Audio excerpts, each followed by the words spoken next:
Shalom famille, c'est l'heure de méditer notre pain du jour. Laissons-nous guider par le Saint-Esprit à travers notre sœur Mylène Makaye, que Dieu vous bénisse. Mercredi 22 décembre 2021. La principale clé qui nous fera voir le miracle de Jésus. La principale clé qui nous fera voir le miracle de Jésus.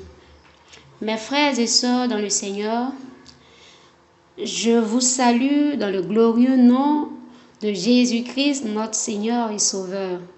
Amen.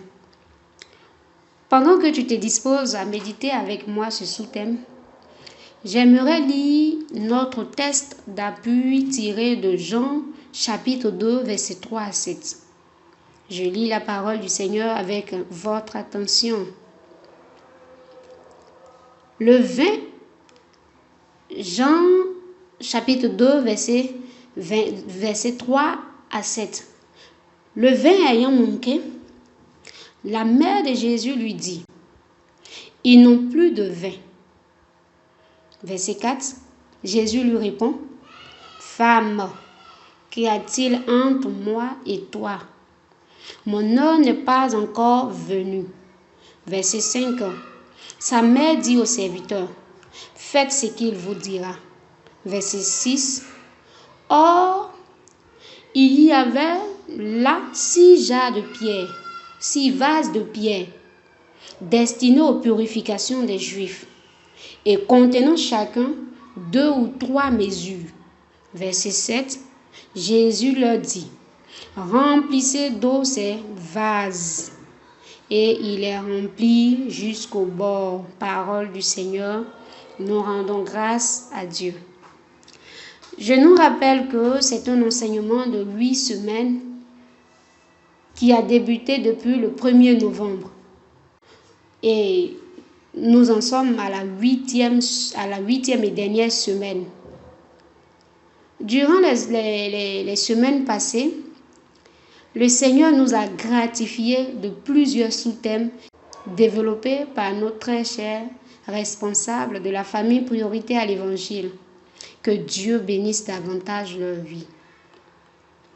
Le thème de cette dernière semaine, et que nous avons commencé à méditer depuis lundi, c'est l'urgence de voir Jésus. L'urgence de voir Jésus. Nous en sommes au 3e sous-thème, un sous-thème qui fait mention d'une clé qui est la principale clé qui nous fera voir le miracle de Dieu. De façon simple, un miracle, c'est tout ce qui est surnaturel. C'est ce qui s'opère uniquement qu'avec l'intervention de Dieu. Là où les hommes n'y peuvent pas, lorsque ça devient possible, alors on parle de miracle. Un miracle, c'est tout ce qui vient de Dieu et qui surpasse l'entendement des hommes. Un miracle est humainement étrange.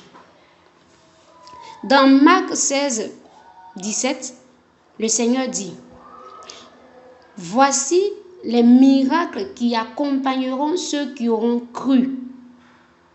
En mon nom, ils chasseront les démons. » Et il a continué à citer. Puisque nous faisons partie de ceux qui ont cru, nous pouvions nous attendre au miracle de Dieu.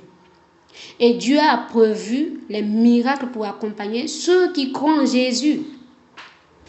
Parfois, nous sommes nombreux à courir après les miracles. Et cela n'est pas une mauvaise chose.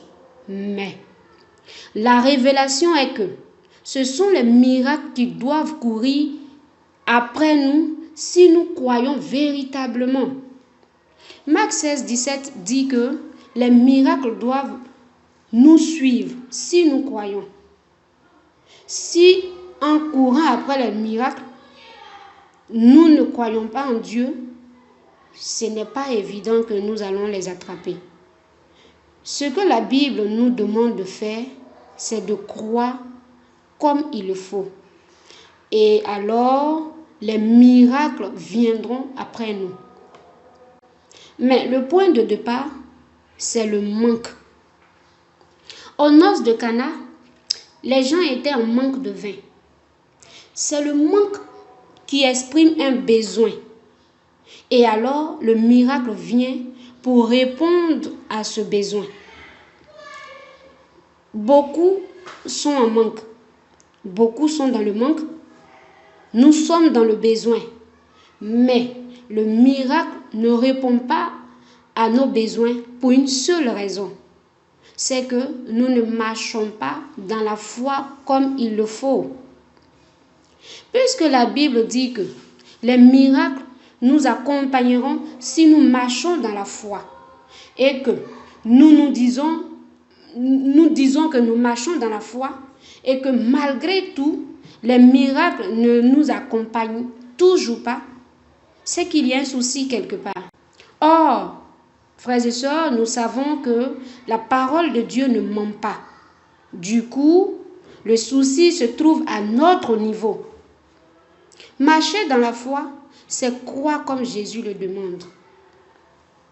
L'épisode des noces de Cana nous donne un très beau exemple de la façon de marcher dans la foi. La principale clé dont parle notre sous-thème, c'est la foi.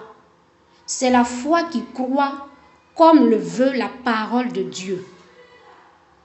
Ce qui s'est passé aux noces de Cana nous indique en 3 étapes comment nous pouvions croire pour voir le miracle de Jésus. Méditons ensemble sur ces 3 étapes. La première étape, c'est d'exprimer le besoin acquis de droit. D'exprimer le besoin acquis de droit. Puisque le miracle vient en réponse à un manque, il nous faut exprimer le manque. Mais le manque doit être présenté à celui qui détient la solution. La Vierge Marie savait que la solution n'était pas auprès de l'ordonnateur du repas, ni auprès des mariés. Elle a présenté le manque de vin à son fils parce qu'elle savait qu'il était la solution venue du ciel pour répondre aux besoins des hommes. Dans Philippiens chapitre 4, verset 6, la Bible dit: « Ne vous inquiétez de rien, mais en toute chose, faites connaître vos besoins à Dieu par des prières et des supplications avec des actions de grâce. » Cela signifie quoi? Lorsqu'une inquiétude quelconque frappe à notre porte, c'est qu'il est l'heure de prier. De prier pour faire connaître nos besoins à Dieu. Nos prières de supplication et d'action de grâce doivent tout simplement remplacer chaque moment d'inquiétude, d'angoisse, de stress ou de panique. Dès que nous ressentons une inquiétude, c'est qu'il est l'heure de tourner notre cœur vers Dieu, dans la prière, dans la louange et dans les actions de grâce. C'est comme si l'inquiétude était une opportunité de célébrer Dieu. Au lieu de nous laisser affaiblir par les inquiétudes, servons-nous des inquiétudes pour élever Dieu. Et Dieu se servira de nos louanges pour nous élever au-dessus de tout ce qui voulait nous accabler. Aux noces de Cana, ils étaient en manque de vin, mais quelqu'un parmi eux a compris qu'il fallait exprimer le besoin à Dieu sans empêcher les gens de danser. Nous devons présenter nos manques à celui à qui rien n'est impossible. La deuxième étape, c'est de rester activement à l'écoute des instructions. Rester activement à l'écoute des instructions. Dès que Marie a dit aux serviteurs: « Faites ce qu'il vous dira », c'est clair qu'ils sont devenus très attentifs pour ne pas manquer l'instruction du miracle. Il est possible d'attendre sans rien faire. Il est possible de rester passivement à l'écoute d'une instruction. C'est pourquoi, selon cette deuxième étape, nous devons rester activement à l'écoute des instructions. Il ne s'agit pas d'attendre sans rien faire.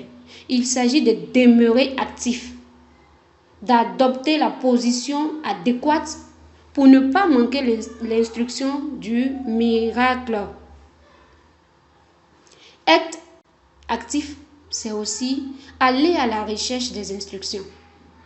Une instruction, frères et sœurs, est un ordre à exécuter.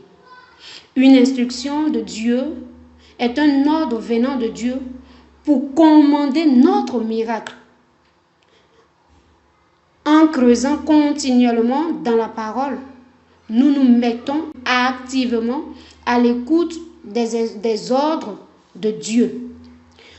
En ayant une vie de prière de plus en plus fervente, nous capterons l'instruction divine qui va déclencher notre miracle. Après avoir présenté nos besoins au Seigneur, l'étape suivante est de demeurer attaché au Seigneur, de prêter oreille avec diligence, de méditer abondamment, d'être dans les endroits propices à la réception des ordres divins. Romains 10, 17 nous dit que la foi vient de ce que l'on entend. Et ce que l'on entend vient de la parole de Christ. Si nous ne demeurons pas dans le Seigneur, il nous sera difficile de capter les bonnes instructions. Frères et sœurs, sachons-le, les instructions venant de Dieu ne sont pas faciles à capter. Nous vivons dans tellement de bruit qu'il n'est pas toujours facile de reconnaître l'instruction qui vient de Dieu. Le monde donne ses instructions. La chair donne ses instructions. Les séductions nous donnent leurs instructions. Plusieurs voix essaient de nous parler en même temps que la voix de Dieu. C'est en méditant abondamment les Écritures que nous sommes sûrs de pouvoir identifier et capter la voix de Dieu au milieu de tous ces bruits. Nous devons rester en activité vis-à-vis de tout ce qui concerne Dieu, la prière, le jeûne, la lecture biblique, les assemblées de prière, etc. C'est alors que nous capterons la bonne instruction qui nous conduira au miracle de Dieu. Il nous faut rester activement à l'écoute de Dieu. Remarquons aussi que tous les détails sont très importants dans une instruction. Dans le verset 7, Jésus dit aux serviteurs, « Remplissez d'eau ces vases. » Il n'a pas dit simplement, « Mettez de l'eau dans ces vases. » Il a dit, « Remplissez. » Donc, il s'agit de remplir et non de mettre de l'eau à moitié. Et les serviteurs, ayant compris cela, la Bible dit, et, je lis, il les remplit jusqu'au bord. Il les remplit jusqu'au bord. Si nous voulons voir de plus grands miracles, nous devons obéir effectivement aux instructions divines dans tous les détails possibles. C'est ça la troisième étape que nous allons voir. La troisième étape, c'est l'obéissance à l'instruction. Cette troisième étape est la plus importante. Nous pouvons entendre ce que Dieu dit, mais si nous ne sommes pas obéissants, on ne verra rien de miraculeux. Imaginez qu'aux noces de Cana, les serviteurs désobéissent à l'instruction de Jésus. Ce n'est pas sûr qu'ils allaient voir le miracle du vin.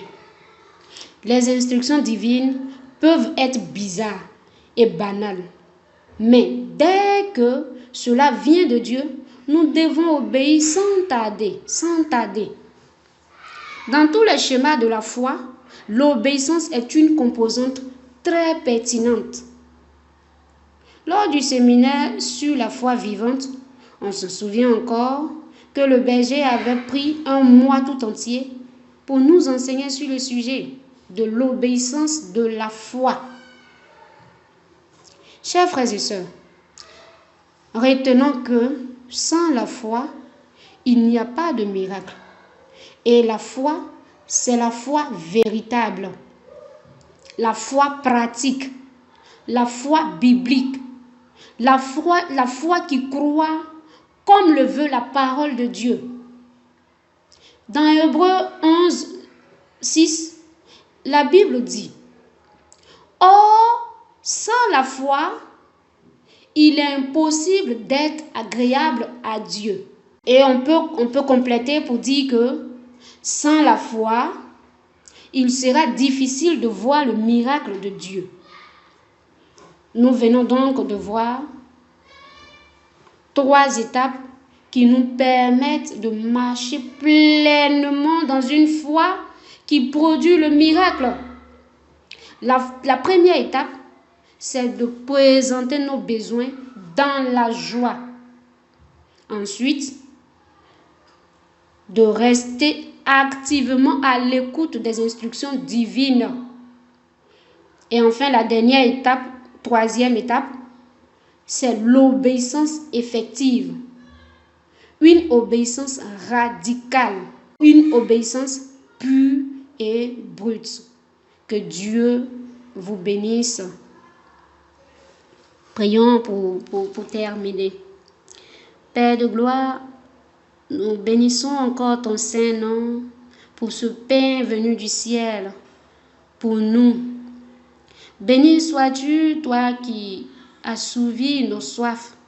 Béni sois-tu, toi qui ne cesses de prendre soin de chacun de nous. Béni sois-tu, toi qui nous accompagnes dans nos efforts de piété. Béni sois-tu, toi qui nous aides à marcher comme tu le veux. Merci pour ces paroles de vie. Que toute la gloire te revienne. Bénis chacun de mes frères et sœurs de là où ils sont et que toute la gloire te soit rendue dans le nom de Yeshua, au nom de Jésus-Christ de Nazareth. Amen.